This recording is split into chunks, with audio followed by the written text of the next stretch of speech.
Should I quit my job and become a startup founder? My friend Sunil, who works for a big MNC, asked me this question recently. If this is a question that's been bothering you as well, then this video is for you. I'm going to try and help you answer this very important career question. So tune in.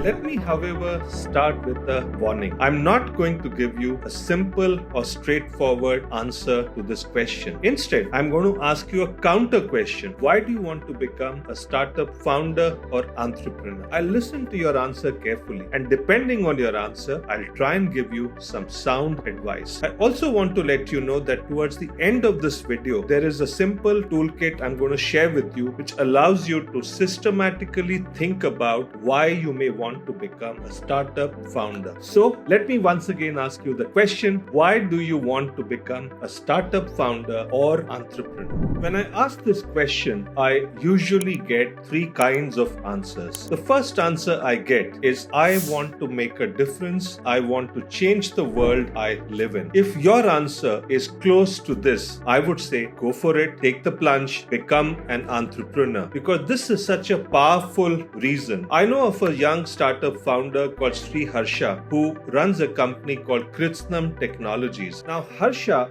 is very, very passionate about saving water for India and for our planet. So he decided to create a business that allows companies to save a lot of water through intelligent water flow meters. Now, look at how powerful this can be. If you're backed by such strong conviction about wanting to make a difference, you're bound to succeed. And therefore, I would say go for it, take the plunge if your answer is on the same lines.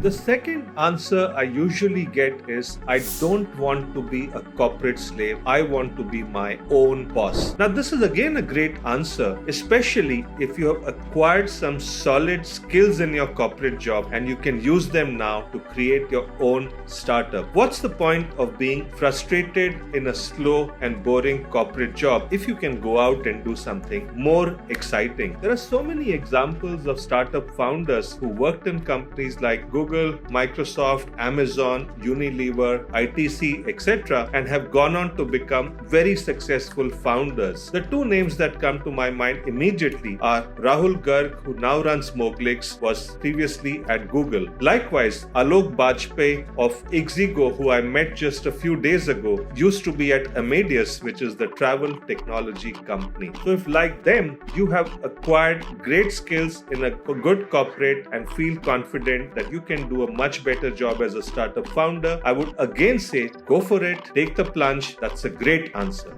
The third answer I usually get is, I want to be very rich. I want to make lots of money. That's why I want to be a startup founder. Well, this is also an okay answer, because after all, money does motivate many people. And we all know that successful startup founders are a lot more wealthy than CEOs of even big companies, MNCs or otherwise. So many startup founders are billionaires or near billionaires. And therefore, I would say if this is your answer, once again go for it. Take the plunge, become a startup founder. Let's now pull back and look at the three possible answers we spoke about to my original question. If your answer is one of these three, I would say you're ready to become an entrepreneur, go right ahead. But if your answer is somewhat long-winded, complex and hazy, I would say hold on. Or if your answer is, I want to do it because it's the current fashion, everyone else is doing it, there's so much media hype around it, I would once again say hold on, go and do some soul searching. That's where I'm going to now give you the toolkit I promised you. This toolkit allows you to examine your own reasons and motivations for wanting to do a startup. Try and answer the questions there as honestly as you can. And once you do that, I'm reasonably sure you'll discover whether or not you are really motivated to do a startup or whether this is not really important to you. You will find the answer to the question yourself, and the question was, should I quit my job and become a startup founder?